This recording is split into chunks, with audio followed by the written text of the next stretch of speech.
आज के वीडियो में मैं आपको कोई मोटिवेशनल स्पीच या इंस्पिरेशन स्टोरीज नहीं बताना चाहूँगी। आज का वीडियो एक ऐसी घटना पर है जिसने मुझे अंदर तक झकझोर कर दिया है।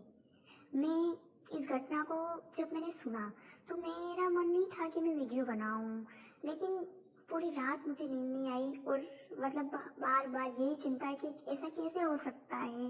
बार बार मेरे अंतर मन ने कई सवाल मेरे सामने खड़े किए। इसलिए जब मैं सुबह उठी तो मुझे लगा शायद इन सवालों को आपके सामने भी शेयर करना चाहिए। इसका शीर्षक यूँ कहें तो ये है, नौकरी के लिए माँ की हत्या, कलयुगी बेटी।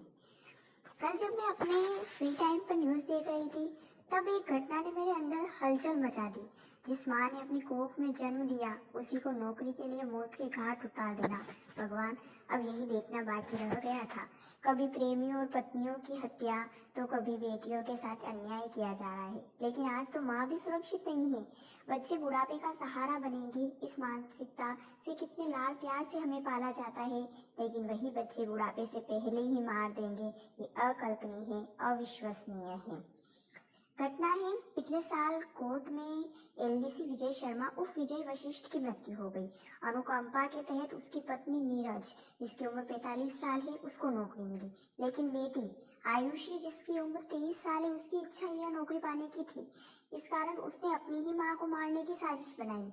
आयुषी से जब इस घटना के बारे में पूछा गया तो उसने बताया कि एक साल पहले ही उसका उसकी माँ का इस नौकरी को पाने के लिए विवाद चल ही रहा था। इस साजिश में आयुषी के ताऊ और ताऊ के बेटे बलराम ने भी उसका साथ दिया। इस ताऊ के बेटे को आयुषी ने अपनी कुछ एकड़ जमीन, जो शायद 5 या 10 करोड़ की उसकी बताई जा रही है कीमत, वो देने का वादा किया था कि अगर तुम मेरा साथ दोगे तो मैं वह जमीन तुम्हारे नाम कर दूंगी।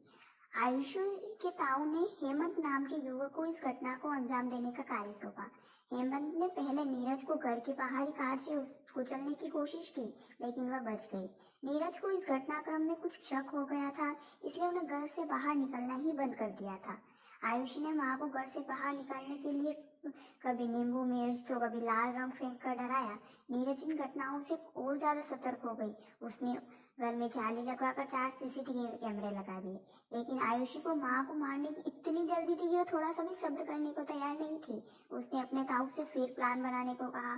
ताऊ ने फिर से प्लान बनाया। इस बार हेमंत को 7 लाख रुपए और प्लान बताया। एक स्कॉर्पियो किराए पर ली और 2 युवक को हायर किया गया। माँ नीरज की पूरी सतर्कता बरतने के बाद भी जब एक दिन वह अपने बेटे को लेकर फिजियोथेरेपिस्ट के पास गई तो बेटी ने जरूरी काम का बहाना बनाकर नीरज को आने को कहा।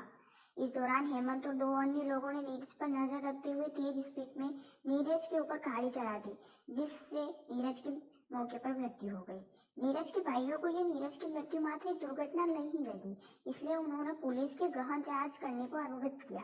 पुलिस ने सीसीटीवी कैमरे के माध्यम से पता लगाया कि जो गाड़ी दाई साइड से आ रही थी उसने बाई साइड से आके कैसे टक्कर मार दी। सीसीटीवी के माध्यम से पता लगाने के बाद गाड़ी ढूंढी गई, कार को जब्त किया गया, फिर मालिक को पकड़ा गया। कार मालिक ने आयुषी के ताऊ का नाम लिया। आयुषी के ताऊ ने पुलिस के सामने आयुषी का नाम लिया और पूरे घटनाक्रम को बताया। आयुषी ने भी ये सब कबूल तो कर लिया, लेकिन हैरान कर देने वाली बात यह है कि आयुषी को अपने किए हुए पे कोई पछतावा नहीं है।